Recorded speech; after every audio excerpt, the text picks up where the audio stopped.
दोस्तों, दो घोड़े के बच्चे थे, वो खो गए, अपने माता पिता से, परिवार से अलग हो गए। कुछ दिन भटकते रहे।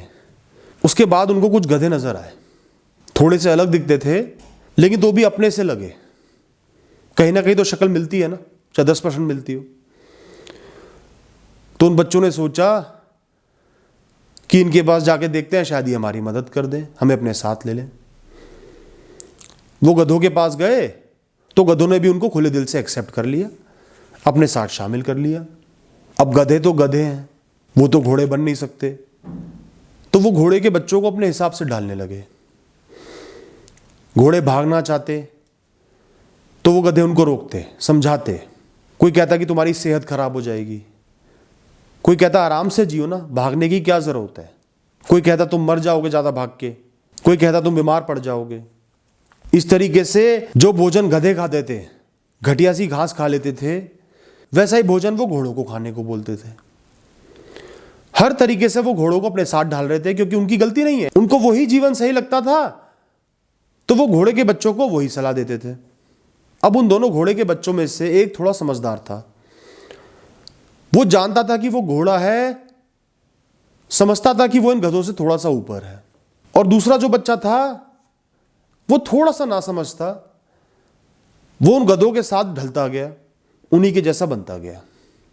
कुछ दिनों बाद जो समझदार घोड़े का बच्चा था वो थोड़ा बड़ा हुआ और उन गधों को छोड़ के घोड़ों के पास जाके शामिल हो गया। इधर उधर धक्के खा के उसको घोड़े मिल गए, उनके साथ ही रहने लगा और घोड़ों जैसा ही जीवन व्यतीत करने लगा। और जो दूसरा घोड़े का बच्चा था वो बड़ा होकर उन गधों जैसा बन गया, उन्हीं के साथ रहने लगा, उन्हीं की तरह कमजोर हो गया घास खा खा के। ना तो दौड़ता, बस पूरे दिन चलता रहता। और एक दिन उन सब गधों को और उस घोड़े को, जो कि गधा ही बन गया था, कुछ भील कबीले वाले उठा के ले गए और बोझ ढोने के काम में लेने लगे। दो भाई एक जैसे एक ही परिस्थिति में पहुंच गए। उनमें से एक वहीं पहुंच गया जहां उसे पहुंचना था, जो वो था, वो घोड़ा बन गया, और दूसरा एक गधा बन के रह गया। ऐसा क्यों हुआ? दोस्तों, इस दुनिया में आपको ज्यादातर गधे ही मिलेंगे। मैं ये नहीं कह रहा कि वो लोग गलत हैं, खराब हैं, लेकिन उनका लाइफ जीने का अपना तरीका है। वो अपनी लाइफ में खुश है, अपनी लाइफ में सेट है, तो वो जिससे भी मिलेंगे उसको अपने हिसाब से डालेंगे, अपनी लिमिटेड नॉलेज के हिसाब से डालेंगे, अपनी लाइफ के लिमिटेड सरकमफेरेंस, जिस कुएं के वो मेंढक है उसी कुएं के हिसाब से डालेंगे कि तुम वैसे ही जियो। अगर आपके दोस्त हैं, उनको दारू पीने में बहुत मजा आता है, उनका यही काम है कि सुबह से शाम तक काम करो, रात को दारू पियो और सो जाओ, और उनको वो लाइफ पसंद है, तो वो आपको भी वैसे ही ढालेंगे।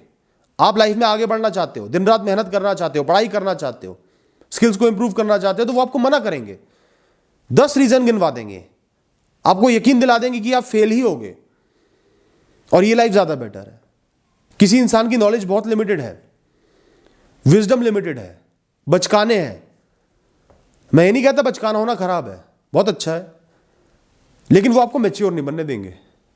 और ऐसा तब होगा जब आपकी पर्सनैलिटी वीक होगी, आप अपने आप को ही नहीं जानोगे, अपने आप को ही नहीं समझोगे। तो दोस्तों, दो बहुत जरूरी चीजें जो मैं आज आपको समझाना चाहता हूं। पहली चीज, अपने आप को समझो, अपनी कैपेसिटी को, कैपेबिलिटीज को, अपने जीवन जीने के तरीके को, अपने जीवन के डायरेक्शन को समझो। आप क्या हो, आप जीवन से क्या चाहते हो। सादा जीवन चाहते हो, कोई बात नहीं, वैसा जी लो। लाइफ में बहुत आगे बढ़ना चाहते हो, बड़ी एस्पिरेशंस हैं, तो समझो, अपने फ्लॉज को समझो। आप कहां गलत हो, क्या गलतियां करते हो, क्या आपके अंदर कमियां हैं, अपनी अच्छाइयों को समझो।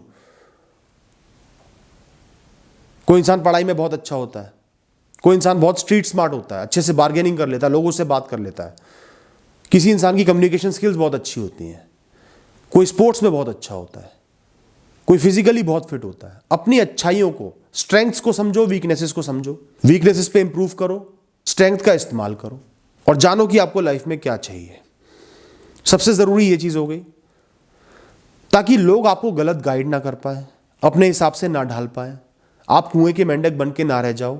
आप अपनी कंपनी को हर टाइम कंट्रोल नहीं कर सकते, हो सकता है आपके फैमिली मेंबर ही ऐसे हों, कुएं के मेंढक, या उनमें भी कोई बहुत बड़ी कमी हो, या वो एक लाइफस्टाइल से एडजस्टेड हो, वो नहीं चाहते कि आप बाहर जाके पढ़ाई करो।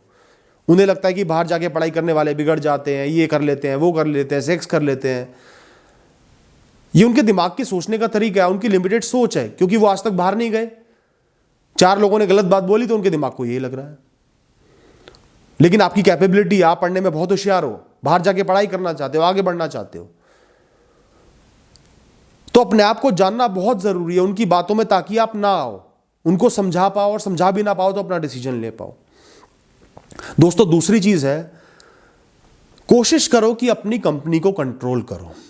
हर इंसान को तो कंट्रोल नहीं कर सकते, आपका ऑफिस है, आपकी फैमिली है, हर इंसान को आप कंट्रोल नहीं कर सकते कि कैसा इंसान आपके साथ हो, लेकिन बहुत सारे इंसानों को कंट्रोल कर सकते हो।